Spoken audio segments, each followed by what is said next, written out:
Hello everybody, thanks for joining us and welcome to today's Raycastle webinar looking at the 5G virtual labs. Our cloud-based labs allow you to explore the signaling procedures in the 5G system. They provide hands-on experience and reinforce theoretical knowledge. Each lab includes a simulated 5G network, guided exercises for signaling scenarios, and Wireshark output files. The 5G labs are a valuable resource for anyone who wants to learn about the 5G system. They're particularly useful for engineers, technicians, and other professionals who need to understand how the 5G system works in order to design, deploy, and maintain a 5G network. In this webinar, we'll introduce the main features and capabilities of the lab. We'll also show you how to use the lab to simulate and analyze 5G procedures. Now, this lab will be delivered by Mazier Shoai, who developed the lab. Mazier is an experienced trainer with more than 23 years experience. He's delivered courses to more than 45 countries worldwide to many companies within the telecom sector.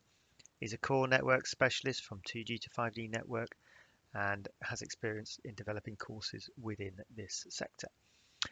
Now, a couple of housekeeping rules. Please keep your microphone muted, but apart from that, I'll hand over to Mazier. Over to you. Thanks. All right. Thank you, Paul, for that. Hello, good morning and good day. My name is Mazier Shoai, and here is how I look like. And I'll give you a demo of our lab-based training course, which is a 1 or 2 days course. And I'll go through some features in that lab. So if you let me, I'll just close my video to not disturb you with my picture. So, all right. To begin with, I'll have a look at the components that are used to build up this lab. So basically, we are trying to look at the subject of signaling from a learning and training point of view. And of course, the lab is yet another angle to see how the signaling is working in the 5G network. So, of course, the very first component of this lab is the theory part. Like any other traditional course, we have a theory go through of the protocol, the structure of the protocol, how the information elements are specified, the messaging in the protocol, procedures, etc. So that theoretical part is covered by having a book which is written based on 3GPP specifications. The second component that is this demo is about is the lab component. The lab component gives us the ability to produce traces, customized traces, and we call this the lab. And I'll have a look at details later on. And then the result of this lab would be that we have customized traces, pcap files, and those will be analyzed during the lab using Wireshark. And then the last component is giving us some kind of hands-on training, and that would be our exercises. The exercises are written for giving training for the most common procedures and parameters that you would like to look at from an operation point of view or optimization point of view, etc. The tools that we are using in each component are, for the theoretical part, you will be provided a book. And the book is written in the traditional Raycastle format, if you are familiar with that. So there are slides, and then for each slides, there are text explaining what the protocol or the procedure or the topic is about. And then the component which is giving us the lab will be a dedicated server which is running in Amazon cloud. So every participant will be given login information to that server. And that is a kind of closed environment, secure environment. And you can kind of use it as a playground to experiment different things. And I'll have a look at that in a bit. The component where the trace analysis is done is based on Wireshark, and those traces are fully customized, and the trainer will go through those traces during the lab. And then the last component, that is exercises. This is also a part of the book that was provided to you before. And exercises are written. Some of them needs to kind of analyzing the whole end-to-end scenario to come up with an answer. Some of them are about look at this, look at that, find this, find that, etc. So basically, having this lab, you'll have the possibility to look at the signaling from a training point of view from different angles. And every one of these components will contribute to the learning process for the signaling. So we have the study part where we have the theoretical kind of fundamentals in place. And then the virtual lab as a playground, a safe playground where you can experiment different things.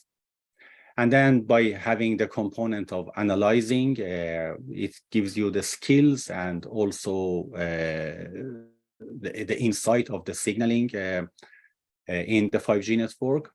And finally, the last exercises will give us some hands-on exercises.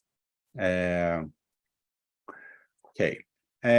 So all of these small components are used to give us,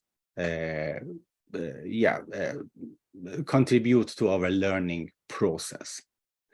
Of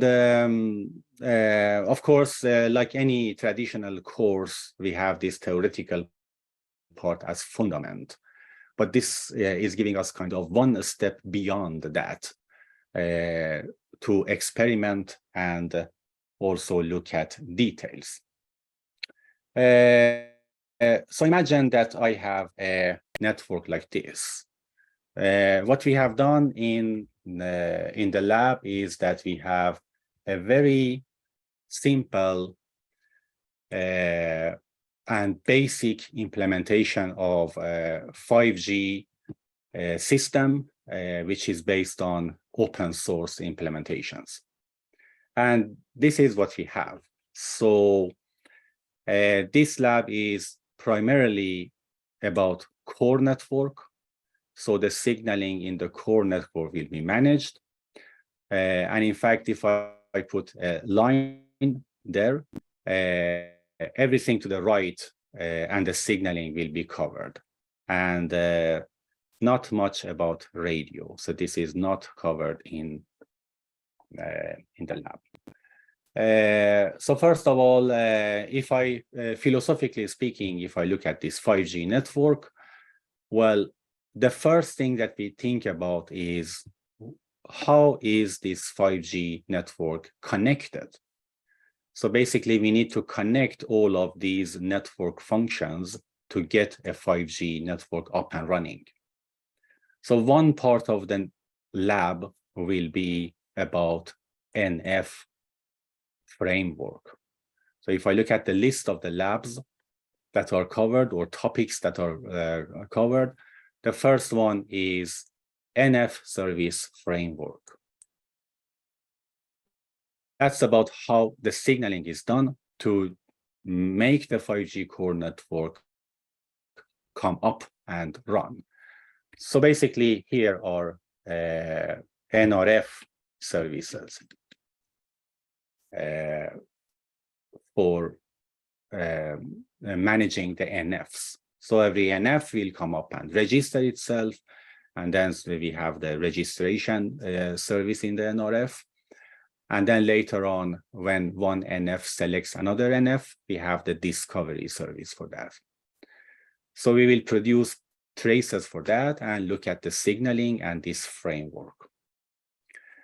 The second thing that would happen in the 5G network, as you might know, is that once the UE is powered on, the UE will do a lot of activity that are radio related, stuff like P-element selection, cell selection, and all that.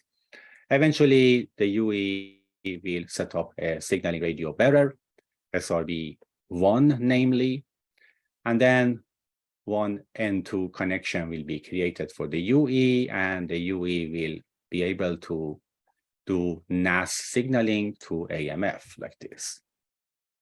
So this would be our NAS signaling. And then in the NAS, the UE will say, I want to register. Okay. And then the AMF needs to do the authentication. So it needs to talk to AUSF like this. And then later on, it needs to have subscriber profile. So it must go to UDM, and from UDM to UDR to download profile.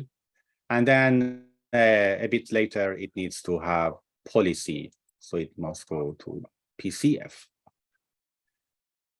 So this is one view of the registration procedure. Yes, this is a picture view.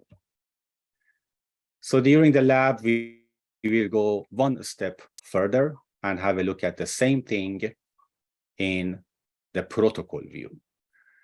So the UE to the AMF, it will have some NAS signaling to say that I want to register. In the protocol view, the UE will do NAS MM signaling. These messages will go through the UU interface like this, over that SRB number 1, end up in G node B. That will encapsulate these packages in NGAP protocol and send it to AMF like this. And then the AMF will open up the NAS message and read the register. And this would be our NAS MM between UE and AMF, non-access stratum signaling. A bit later, we know that in 5G, the procedure of registration and PDU session establishment are separated. So a bit later, maybe this UE wants to set up a PDU session as well. So the UE will begin by doing NAS signaling, but now for session management. It will come to AMF, and AMF will forward this to SMF that is responsible for sessions like this. So yes, this is another view of the same story. So you have the picture view or architecture view. To the left here, you have a picture view, and then we have the protocol view. And during this lab, we will go one step further or several steps further. So if I look at the same story in a traffic case, it looks like this. So the UE will set up a signaling radio bearer. And for the UE, we'll have a N2 connection. The registration request, which is the NAS message, will be inside that SRB and then inside that N2 connection, like this. We draw it like this, and then it comes inside that N2 connection, like this, to AMF. And then AMF will need to, philosophically speaking, do three things. One is to authenticate the user and then download the subscriber profile. and then have the policies for access and mobility. Once that is done, the UE will be registered like this. And then later on, the UE can set up a PDU session like this. And that is a philosophical view of what happens during the PDU session establishment procedure. So all that said, well, this is all looking at the same story from different angles. So this would be our traffic case for that. So what we can do in our lab environment is that if I go back to this architecture view, so basically we have a server with a 5G system installed based on open source. This is running in the backend.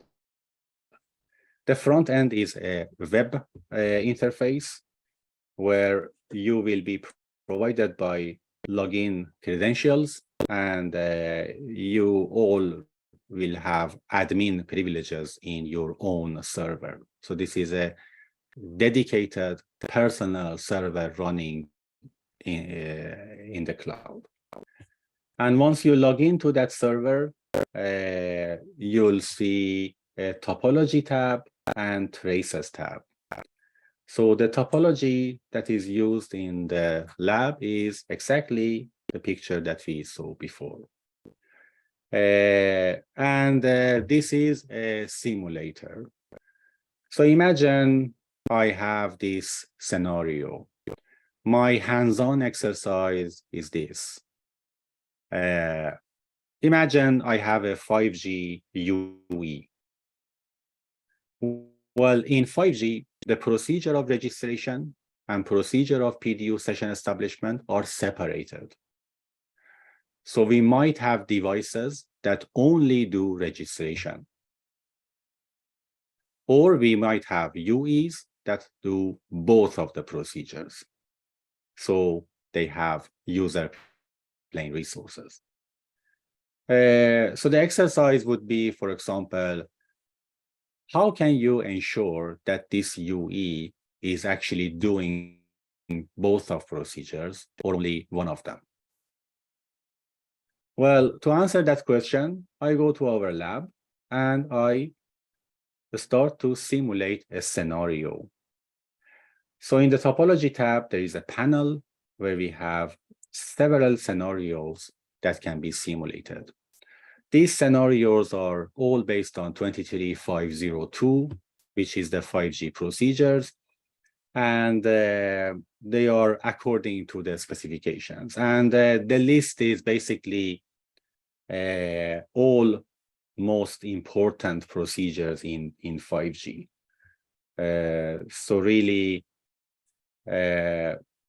you might imagine to have several more scenarios, but those are very specific. If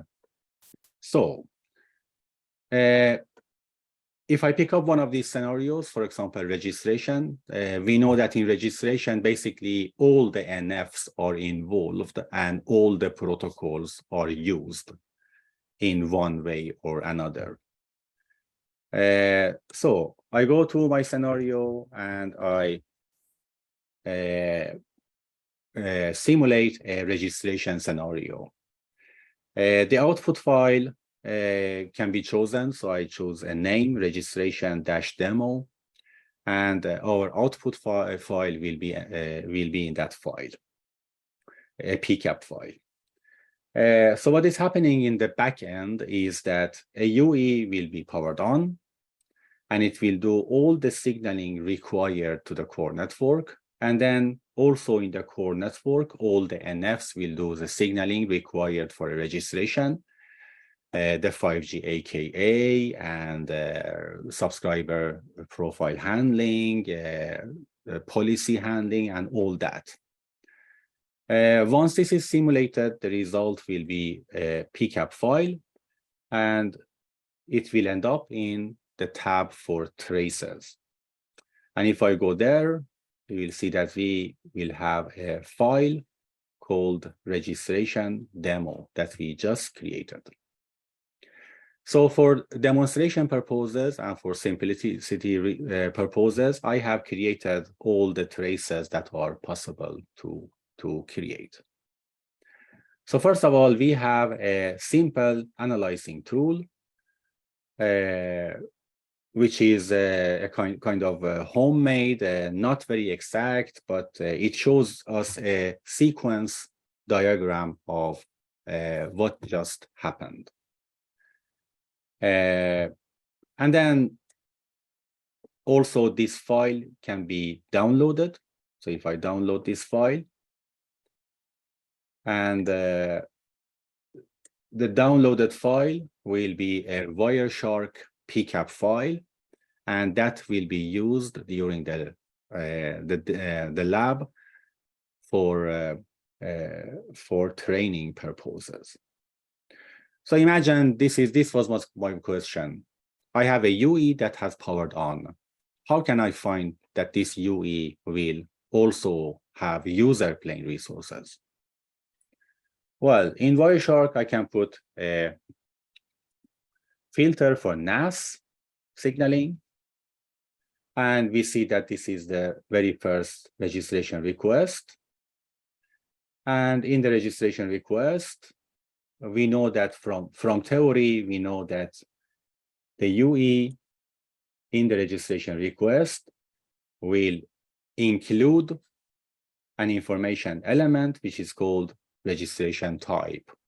So let me find out that. So this is a message which is encapsulated in NGAP protocol. If I open up the NGAP protocol, I will find my NAS signaling. I'll zoom out so you can see these. So this is my NAS PDU, and inside the NAS PDU, we have some information elements. And if I go to the information element that was called registration type, we see that there is a bit there, which is called follow-on request bit, FOR bit. If that bit is set, it means that this UE will, after registration, also activate the PDU session establishment.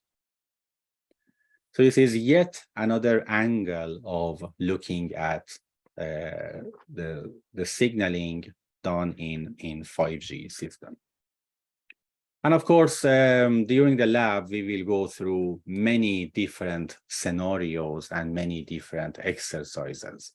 So this was only one example. From a security point of view, for example, we can see that in the signaling, we have one registration request that is up there, and then the authentication is done. The security mode command is set down to the UE, so the UE will start to do ciphering, establish a signaling radio bearer number 2. And then once the security mode complete message is sent, we see that this UE is sending a registration request again. So we have one registration request up there, another registration request there. So one exercise would be, well, why? Is this UE doing registration twice? Is it the same registration? Well, the answer for that is in traces. So the very first registration request, we see that in the NAS message, it says that this is not security protected because the first NAS message from the UE is in the SRB number 1. SRB number 1 is not ciphered. So the UE is only sending its SUCHI number, which is a concealed identity. And then the second register, not the second register, the register coming afterwards when the SRB2 is established, this is over a secure signaling radio bearer.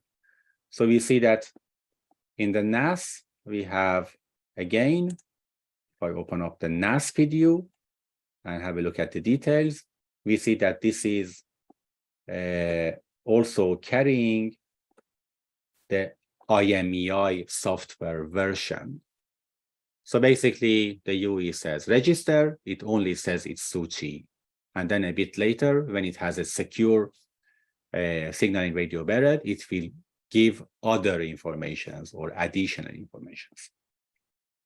So these are two examples of some showcase for this, which is, it might be a bit too detailed for some of you, or it might also be, I have some questions, yes. So let me just finish up this.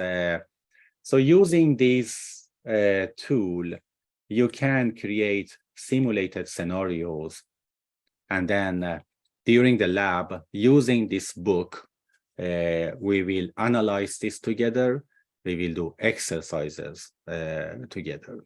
And the book is actually written in such a way that it has, first, for every protocol, you have a theoretical part and how this is used, how this is structured, etc. And then for that protocol, there is also exercises. So there are special exercises for NG-AP protocol, NAS protocol, PFCP protocol, and HTTP JSON protocols.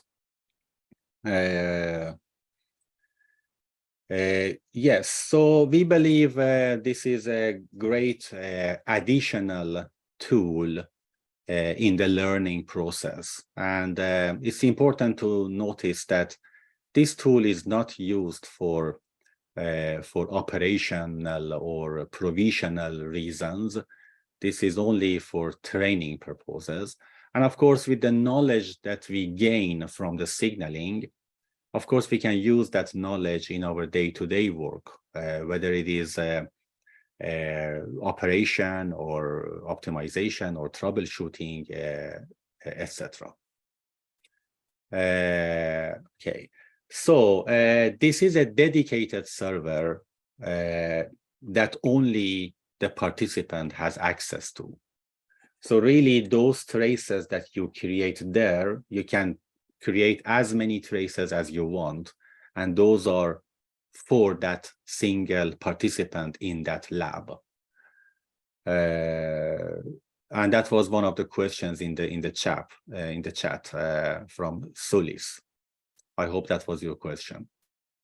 So it's only for you using this one.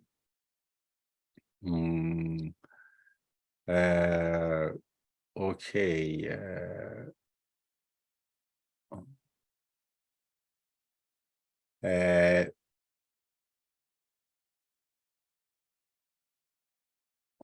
Okay.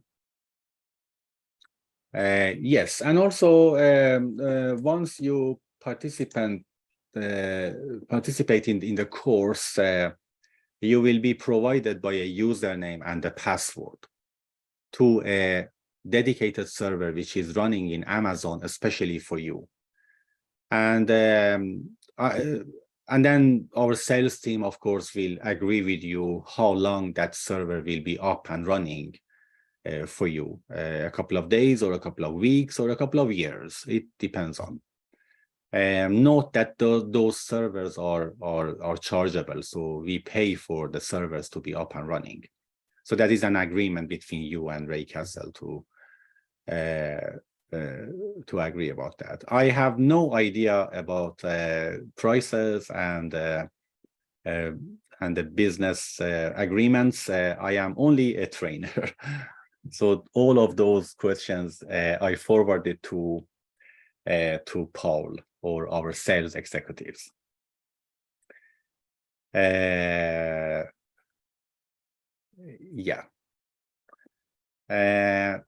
Okay.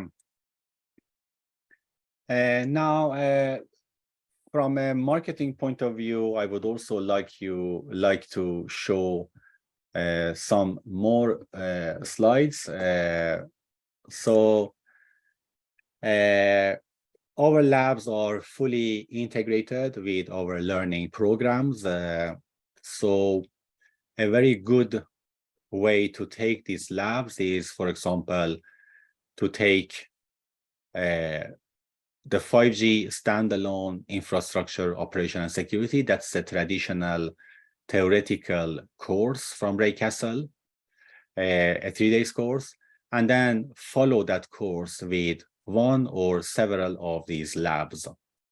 And these labs can be provided standalone, but also as a package. What you see in the picture is basically all the labs that we have. So what I'm looking at right now is the upper part, these labs. But then we also can create labs which are based on other features, special features, for example, network exposure, if you are interested in that, or even IMS, which is quite old subsystem, and also some labs about voice over new radio, like this. Okay, so back to my this list. So going in this lab, basically, if you follow the whole lab, first we built up the 5G system. We will look at the signaling done in HTTP and JSON content to get the 5G core network up and running. So basically, it will be our NRF services. And then the UE will register. During the registration, UE needs to do 5G AKA, authentication and key agreement. So we have a separate lab about that based on security. And then we have for session establishment and session modification. This is happening, for example, if the UE wants to have additional QoS flow, or it wants to terminate a QoS flow, or even start a new PDU session. Okay. All right. So these are the total labs that can be covered in that lab. Okay. I am open for questions if you have any.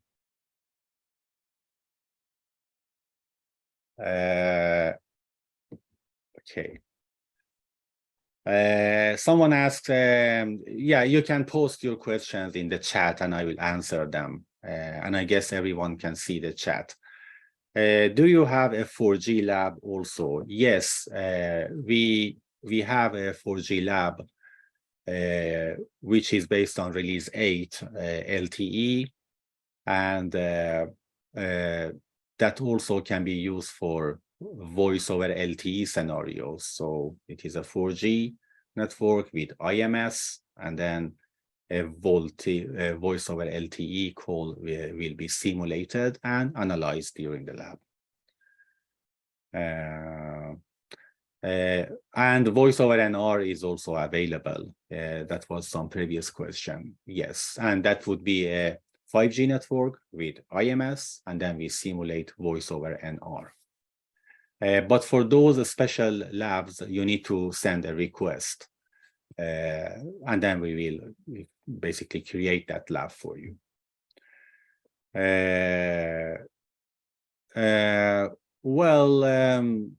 All operators can use this lab. This is a simple environment to simulate a 5G network. So if I go back to this picture, to make it simple, we have basically one UE, one G node B in one tracking area, and we have one instance of every network function.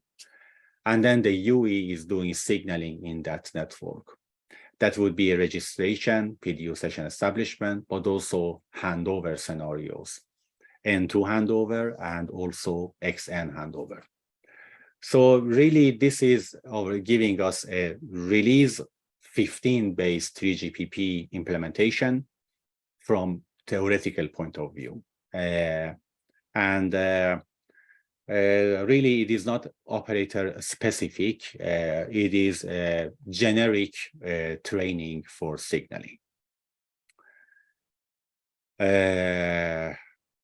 You can train any number in your team. So if you have 25 people in your team, we will provide you with 25 servers. So every participant, they have their own servers as a playground and experiment with different things. Yes, we can provide that. And I'm sure our sales executives will provide you with more information. Yes. Okay. More questions or comments?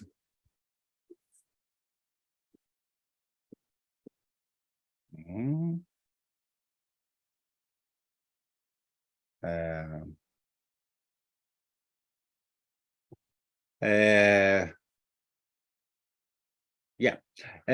As a summary, I would like to go back to this picture that we began with before. So really, every component in this lab is contributing to the learning process in its own way.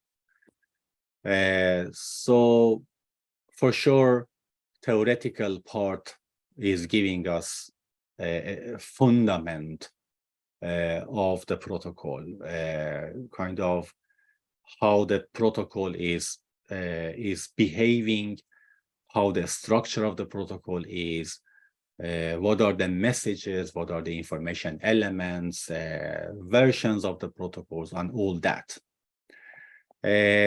So taking the lab, we go several steps beyond that. So really, we can play around with the protocol. We can look at the details of the protocols. Many of the details of the protocols that are covered in the lab, they are not covered in the traditional course. Small information elements here and there that gives us a kind of more detail. And for sure, if you are doing troubleshooting or optimization or just a general operation of the network, this is very interesting information. The analyzing tool is giving us, you know, that in your day-to-day work, so basically we don't have pictures, we have traces. And having look at the traces with details is giving us yet another angle to the signaling that is happening in the 5G network. And then finally, the practice part, the exercises or the questions that you are supposed to answer. These are very much those questions that appear in a day-to-day work in your environment, hopefully. So some of the exercises are just to give you a feedback to the theory, but some of them are exercises that require a bit of analyzing, a bit of kind of thinking, a bit of putting one to one together to kind of come up with the correct answer. Okay.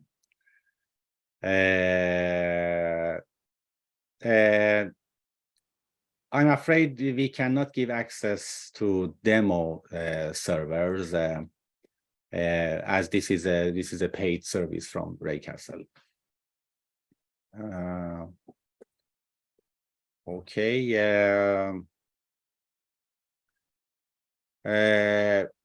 You don't need any characteristics at all. You access this server from a web page. You can access the server from your phone or pad or laptop or any device. This is a server running up in the cloud. And from the front end, you can access that server and give instructions to the back end that will produce those pcap files for you. Yes, for the network slicing, we go through what network slice is, how it is negotiated during the registration, but also how this is used for the PDU session establishment. So we go through the theory for network slices, the identities for slices, how it is negotiated, and what NFs knows what about NFs, and also how this is used. So for simplicity reason, we have only the EMBB slice in the lab, and there are 2 instances of that, and the mobile will end up in instance number 1. So this is the most simple scenario.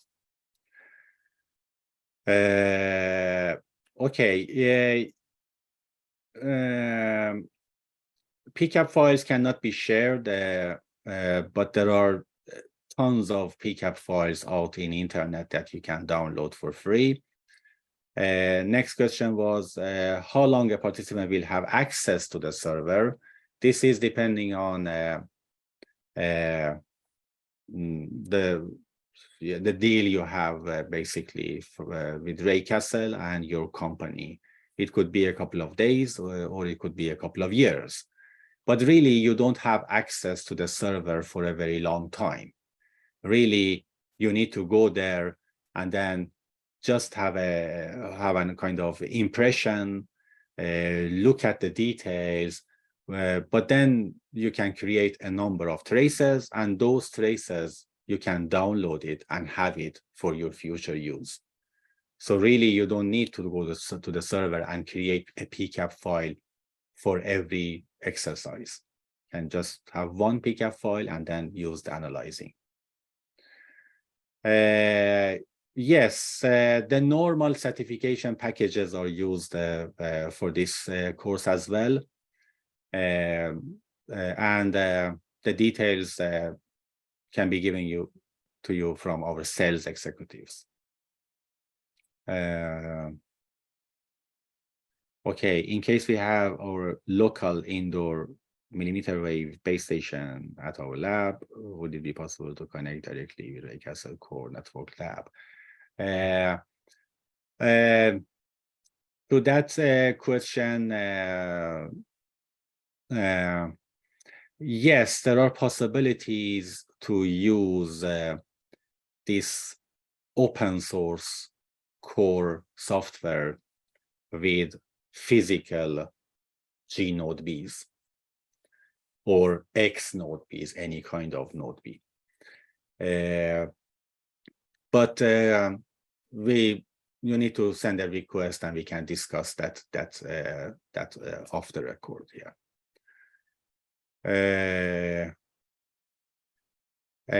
Every time you run registration, will the parameters always be the same? Yes and no. Yes, if you don't change anything. So this open source installation in the backend comes with some config files. So every NF, AMF, SMF, UDM, UDR, but also the UE, they have some config files. And those config files, of course, can be changed. But then you need to be skilled to log into the backend and then go to the config files and change a parameter. And as you know, changing one parameter in one place can mean changing the parameter in many places. So for sure, if you want to have registration with different parameters, of course, you can do that. Yes. Excuse me. Okay.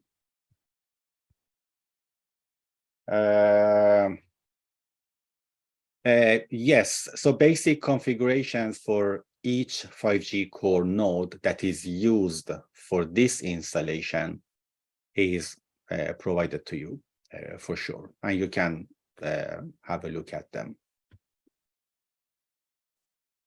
Okay. All right. Yes, the pcap files that you create during the lab, you can download them to your local host, and you can have it for all future. And And really, this is what we recommend. We recommend to just go to the lab environment and generate pcap files for different scenarios, and then have those while you go through this book. So basically, 95% of this lab is about analyzing those pcap files. Those are created once, but then the analyzing part, the theoretical part, analyzing part, exercise part is most of the time spent on. Okay. Any more questions?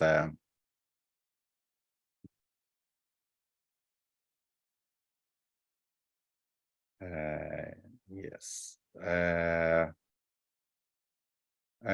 Paul, are you still there?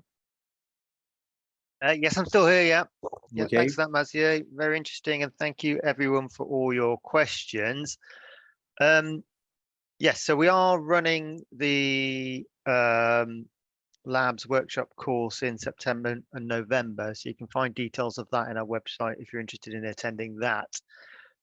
If you have any other questions regarding the lab or would like a bit of a one-to-one conversation on it, then please, drop us a line on info@Raycastle and we'll be happy to organize that.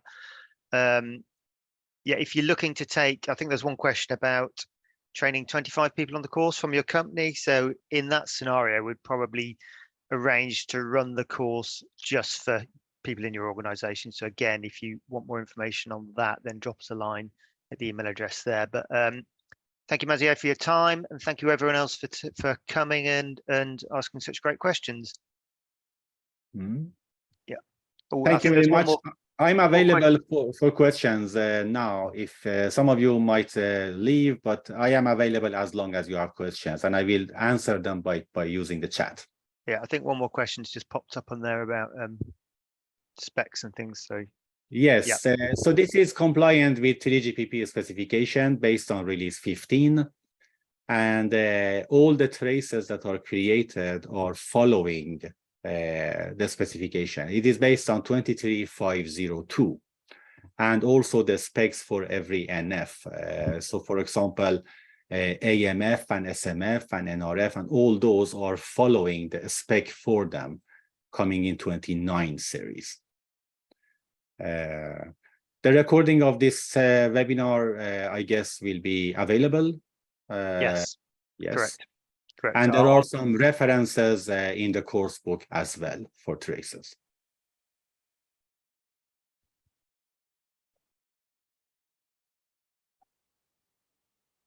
Okay, then thanks. Well, I think we'll call it a day there. And as Mazier say, I'll answer some more questions in the text box if anyone has anyone. But yeah, thanks once again for all attending. Okay. Thank you very much, everyone. And we can keep contact and have a very nice day or evening or morning or whatever you have. Thank you for listening. Bye-bye. Thank you.